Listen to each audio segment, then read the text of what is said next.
कहा गया है दोस्तों, जीवन में कुछ करना है तो मन को मारे मत बैठो, आगे आगे बढ़ना है तो हिम्मत हारे मत बैठो। तो आपको हिम्मत नहीं हारनी है। जीवन में अगर कुछ करना है या इस परीक्षा में पास होना है, आपको अंतिम चयन लेना है, तो आपको कुछ करना ही होगा, पढ़ना ही होगा। कुछ क्या करना होगा, सिर्फ़ और सिर्फ पढ़ना होगा। वो भी एक अच्छे तरीके से पढ़ाई करनी होगी, आपने की होगी। और ये जो अंतिम समय चल रहा है, ये बहुत ही क्रूशियल होने वाला है आपके लिए। इसमें तैयारी का मौका कोई भी मत छोड़िए आप। और जैसा कि मैंने आपसे वादा किया हुआ था कि आज के दिन में 100 क्वेश्चंस आपको जीएस और जीके के कराऊंगा, तो उसी श्रृंखला में ये दूसरा वीडियो है और मैं पुनः आप सभी के सामने उपस्थित हूँ। तो दोस्तों, इसका जो पहला क्वेश्चन है, ओजोन ऑक्सीजन का एक क्या है? ओजोन ऑक्सीजन का एक अपर रूप है। क्या है? अपर रूप है। ठीक है, ओजोन जो है ऑक्सीजन का एक अपर रूप है। O2 होता है ऑक्सीजन और O3 क्या होता है? ओजोन होता है। ठीक, ओजोन क्या करता है? ओजोन सूर्य से आने वाली पराबैंगनी किरणों को रोक कर हमारी रक्षा करता है। ठीक है, हमारी रक्षा अल्ट्रावायलेट किरणों से करता है। ओजोन लेयर जो हमारी पृथ्वी के चारों तरफ है, वो हमारी रक्षा करती है अल्ट्रावायलेट किरणों से। ठीक, फिर दोस्तों अगला प्रश्न है, किस यंत्र का प्रयोग वाहनों की चाल मापने के लिए किया जाता है? ग्रेवोमीटर, स्पीडोमीटर, गायरोस्कोप, किलोमीटर। तो किस यंत्र का उपयोग किया जाता है? स्पीडोमीटर का प्रयोग किया जाता है। किसका प्रयोग किया जाता है? स्पीडोमीटर का प्रयोग किया जाता है। किसका किया जाता है? स्पीडोमीटर का प्रयोग किया जाता है, स्पीडोमीटर। ठीक, नेक्स्ट है दोस्तों, नीति का विस्तृत रूप क्या है? नीति का विस्तृत रूप क्या है? तो नीति का विस्तृत रूप क्या होगा? National institution for transforming India. National institution for transforming India योजना आयोग के स्थान पर एक नया आयोग बनाया गया था जब नरेंद्र मोदी की पहली सरकार आई थी 2014 में। और 2015 1 जनवरी 2015 को योजना आयोग का नाम बदल करके क्या कर दिया गया? नीति आयोग कर दिया गया था, जिसका फुल फॉर्म क्या है? National institution for transforming India है। तो दोस्तों, ये 25 क्वेश्चंस हैं प्रैक्टिस सेट के और ये बहुत ही महत्वपूर्ण होने वाले हैं। एक रिवीजन होने वाला है आपका, तो आप जुड़े रहिएगा चैनल से। और अगर आप हमारे चैनल पर नए हैं तो चैनल को सब्सक्राइब करना मत भूलिएगा। ठीक है दोस्तों, आगे बढ़ते हैं। संविधान की किस अनुसूची में पंचायती राज की शक्ति, प्राधिकार एवं जिम्मेदारियों का उल्लेख है? संविधान की किस अनुसूची में पंचायती राज की शक्ति, प्राधिकार एवं जिम्मेदारियों का उल्लेख है? तो आपकी जो 11वीं सूची है, कौन सी सूची है? 11वीं सूची में शक्ति, प्राधिकार और जिम्मेदारियों का उल्लेख है पंचायती राज की। ठीक, फिर दोस्तों इससे और एक चीज़ आती है कि जो राज्यों में पंचायतों के गठन करने का निर्देश देता है, कौन सा अनुच्छेद है? वह अनुच्छेद 40। कौन सा है? अनुच्छेद 40 में ये व्यवस्था दी गई है कि राज्यों में पंचायतों के गठन का निर्देश किया जा सकता है। ठीक, आगे बढ़ते हैं। निम्नलिखित में से कौन सी मिट्टी कपास मिट्टी के नाम से जानी जाती है? कौन सी मिट्टी कपास मिट्टी के नाम से जानी जाती है? रेतीली मिट्टी, चिकनी मिट्टी, काली मिट्टी, दोमट मिट्टी। तो काली मिट्टी जो है वो कपास के लिए बहुत ही उपयोगी होती है, उपजाऊ होती है काली मिट्टी। कपास की खेती बहुत ही अच्छे तरीके से की जाती है। और ये जो मिट्टी होती है, इसका निर्माण कैसे होता है? ज्वालामुखी से निर्माण होता है। ज्वालामुखी के आसपास का जो क्षेत्र माना जाता है या ज्वालामुखी के निर्माण से इस मिट्टी का निर्माण होता है, ज्वालामुखी के कारण ही इसका निर्माण होता है। तो कपास काली मिट्टी के लिए उपयुक्त है। ठीक है, कपास वहाँ पर अच्छे तरीके से उगाई जाती है। तो यह मिट्टी उपयुक्त है, उत्तम है किसके लिए? कपास के लिए। निम्न में से कौन सा स्मारक मुगल शासक अकबर द्वारा बनवाया गया था? निम्न में से कौन सा स्मारक मुगल शासक अकबर के द्वारा बनाया गया था? कुतुब मीनार नहीं बनवाया गया था, दिल्ली का लाल किला, चार मीनार या बुलंद दरवाज़ा। ठीक, इनसे क्या बनवाया गया था? तो बुलंद दरवाज़ा जो था वो अकबर द्वारा बनवाया गया था, बाकी नहीं बनवाए थे। फतेहपुर सीकरी में स्थित जो बुलंद दरवाज़ा है वो मुगल शासक अकबर द्वारा बनवाया गया था। ठीक, ये उत्तर प्रदेश के आगरा जिले में अवस्थित है। और इसके अलावा वहाँ पर पंचमहल है, अनूप तालाब है, आँख पिचौली यहाँ के और प्रसिद्ध स्मारक हैं। ठीक, अगला प्रश्न है, निम्नलिखित में से तूतिया किसका अन्य नाम है? निम्नलिखित में से तूतिया किसका अन्य नाम है? ठीक, तो तूतिया कॉपर सल्फेट का अन्य नाम है। ठीक है, किसका नाम है? कॉपर सल्फेट का अन्य नाम है। और इसे नीला थोथा भी कहते हैं। क्या कहते हैं? नीला थोथा भी कहते हैं। प्रतिरोध को मापने की इकाई क्या है? प्रतिरोध जो है वो ओम से मापा जाता है। किससे मापा जाता है? ओम कीजिए आप, तो ओम से मापा जाता है। किससे मापा जाता है? प्रतिरोध को मापने की इकाई ओम है। और आगे जो प्रश्न है, कामाख्या मंदिर किस राज्य का प्रमुख पर्यटन स्थल है? तो कामाख्या मंदिर असम में है। कहाँ है? कामाख्या, माँ कामाख्या देवी का मंदिर असम में है। अगला प्रश्न है, भारत सेवक समाज की स्थापना निम्नलिखित में से किसने की थी? तो भारत सेवक समाज की स्थापना गोपाल कृष्ण गोखले ने की थी 1905 ईस्वी में। किसने की थी?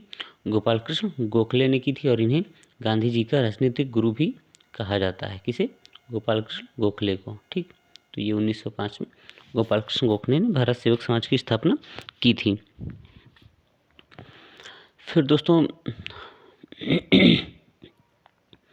इसमें देखिए, महावीर स्वामी की माता कौन थी? महावीर स्वामी की माता कौन थी? तो 24वें जैन तीर्थंकर महावीर स्वामी की माता का नाम त्रिशला था। क्या था? त्रिशला था। क्या नाम था? त्रिशला नाम था। ठीक, और ये कौन थी? ये लिच्छवी नरेश चेटक जो थी उनकी बहन थी। अगला प्रश्न है, ऊष्मा का एसआई मात्रक क्या है? ऊष्मा का एसआई मात्रक क्या होता है? तो ऊष्मा का एसआई मात्रक जूल है। ठीक है, क्या है? जूल है। और सीजीएस मात्रक क्या है? सीजीएस भी मात्रक होता है ना, एक एसआई होता है, सीजीएस होता है, एमकेएस होता है। तो सीजीएस जो मात्रक है वो क्या है? वो कैलोरी होता है। ठीक, भारत छोड़ो आंदोलन को इंडियन नेशनल कांग्रेस द्वारा कहाँ अपनाया गया था? भारत छोड़ो आंदोलन को इंडियन नेशनल कांग्रेस द्वारा कहाँ अपनाया गया था? तो यह आंदोलन जो है इंडियन नेशनल कांग्रेस द्वारा बम्बई अधिवेशन में अपनाया गया था। कहाँ अपनाया गया था? बम्बई अधिवेशन में अपनाया गया था। और इसी में गांधी जी ने नारा दिया था, करो या मरो का। किसका नारा दिया गया था? करो या मरो का नारा इसी आंदोलन में उन्होंने दिया था। और ये कब शुरू हुआ था? 1942 में। ठीक, कब? 1942 में। तो आप ये इसका जो उत्तर होगा वो बम्बई अधिवेशन है। बम्बई अधिवेशन में आईएनसी के द्वारा भारत छोड़ो आंदोलन अपनाया गया। रथ यात्रा का मनाया जाने वाला त्यौहार कहाँ का है? तो रथ यात्रा पुरी में होती है। कहाँ होती है? जगन्नाथपुरी में होती है रथ यात्रा। सीधे टिक कर लीजिएगा। बैंकिंग क्षेत्र में प्रयुक्त केवाईसी का पूर्ण रूपांतरित नाम क्या है? बहुत ही देखिए कितना इजी भी है एक तरीके से, और थोड़ा सा टफ भी है। जिन लोगों को जानकारी नहीं होगी उनके लिए टफ है। तो केवाईसी का पूरा नाम क्या होता है? Know your customer. क्या होता है? Know your customer. हालांकि आजकल तो मोबाइल का भी है, जो यूपीआई ऐप्स चलते हैं उसमें भी केवाईसी होती है, और बहुत सारी चीज़ें हैं। बैंक में भी केवाईसी होनी है, पोस्ट ऑफिस में भी होनी है। तो नो योर कस्टमर। अगला प्रश्न है, सापेक्षता का सिद्धांत किसने विकसित किया था? सापेक्षता का सिद्धांत किसने विकसित किया था? तो सापेक्षता का सिद्धांत विकसित किया था इनमें से Isaac Newton, Charles Darwin, Marie Curie या एल्बर्ट आइंस्टीन। तो किसने किया था? एल्बर्ट आइंस्टीन ने सापेक्षता का सिद्धांत विकसित किया था। किसने? आइंस्टीन ने। भारत का सबसे बड़ा नदी द्वीप माजुली किस राज्य में स्थित है? माजुली कहाँ है? वो असम में है। कहाँ है? माजुली असम में है, और ये ब्रह्मपुत्र नदी के मध्य बसा हुआ है। किसके मध्य बसा हुआ? ब्रह्मपुत्र नदी के मध्य बसा हुआ है। ठीक है, माजुली द्वीप। ये जो है माजुली द्वीप विश्व का सबसे बड़ा नदी द्वीप भी है। माजुली द्वीप विश्व का सबसे बड़ा नदी द्वीप भी है। निम्न में से किस शहर में केंद्रीय चावल अनुसंधान स्थित है? केंद्रीय चावल अनुसंधान किस क्षेत्र में, किस शहर में स्थित है? तो ये स्थित है आपका कटक, उड़ीसा में स्थित है। कहाँ स्थित है? उड़ीसा में स्थित है, कटक में। तो कटक उड़ीसा का है। तो यह उन्नत किस्म के चावल के लिए फेमस है, प्रसिद्ध है। ठीक, और ये ICAR के अंतर्गत कार्य करता है, भारतीय कृषि अनुसंधान परिषद। कंगारू के छोटे बच्चे को क्या कहते हैं? फोल कहते हैं, जोई कहते हैं, कोल्ट कहते हैं, कब कहते हैं? तो कंगारू के छोटे बच्चे को जोई कहते हैं। क्या कहते हैं? जोई। क्या कहेंगे? जोई कहते हैं। ठीक है, कंगारू को बूम, जो नर कंगारू होता है उसको क्या कहते हैं? बूम कहते हैं, और जो मादा होती है उसको डो कहते हैं, और कंगारू के छोटे बच्चे को जोई कहते हैं। और ये कहाँ का राष्ट्रीय पशु है? तो राष्ट्रीय पशु जहाँ का है आप कमेंट सेक्शन में बता सकते हैं। ग्राम पंचायत की सदस्यता के लिए उम्मीदवार की न्यूनतम आयु कितनी होनी चाहिए? ग्राम पंचायत की सदस्यता के लिए चुने जाने के लिए न्यूनतम आयु 21 वर्ष होनी चाहिए। क्या होनी चाहिए? 21 वर्ष होनी चाहिए।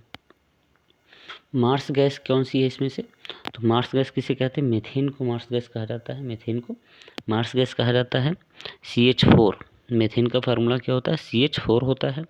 1 न्यूटन कितने डाइन के तुल्य है? तो 1 न्यूटन कितने डाइन के तुल्य है? ये 10⁵ डाइन के तुल्य है। ठीक, आदम का पुल या एडम्स ब्रिज कहाँ स्थित है? थोड़ा ऊपर कर लेते हैं। आदम का पुल या एडम्स ब्रिज कहाँ स्थित है? तो आदम का पुल भारत और श्रीलंका के बीच स्थित है। कहाँ स्थित है? भारत और श्रीलंका के बीच स्थित है। फिर अगला प्रश्न है, दिल्ली सल्तनत की एकमात्र महिला शासक कौन बनी थी? तो सभी लोग परिचित होंगे, रजिया सुल्तान बनी थी। कौन बनी थी? रजिया सुल्तान। और ये पहली महिला सुल्तान या पहली महिला शासक भी मानी जाती है। ठीक है। दक्षिण भारत की सबसे ऊंची चोटी कौन सी है? दक्षिण भारत की सबसे ऊंची चोटी है अनाईमुडी। कौन सी है? अनाईमुडी है और ये अन्नामलई पर्वत पर है। ठीक है, अन्नामलई पर्वत की है, तो ये अनाईमुडी आप टिक लीजिएगा। सी विकल्प आपका बिल्कुल सही है। तो दोस्तों उम्मीद करता हूँ ये 25 क्वेश्चन आपको समझ में आए होंगे और आपके लिए हेल्पफुल होंगे। और इसी तरह अभी 2 प्रैक्टिस सेट और आने बाकी हैं जो आपके लिए बहुत ही हेल्पफुल होने वाले हैं। तो आप दोस्तों अगर आप तक अभी नहीं जुड़े हैं चैनल से, जुड़ जाइएगा और सब्सक्राइब कर लीजिएगा, जिससे आने वाला वीडियो आपको मिलता रहे बराबर। नमस्कार दोस्तों, धन्यवाद।